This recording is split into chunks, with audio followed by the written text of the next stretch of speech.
Okay, motocross fans, this one's just for you. This is our 2017 TM Racing 144 MX. It's actually 143cc displacement, and it's a true 143. It's built as a 143, not a 125 that's been bored out.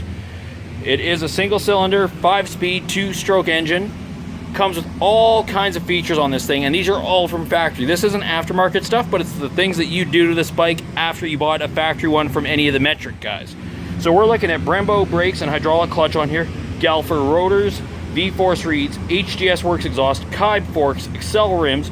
We got the circuit handguards on there, electronic power valve. It's got mapping built into it, of course, rubber bar mounts. Beautiful bike. Again, like I said, it's the 144. Really fun bike, tons of snap on this thing.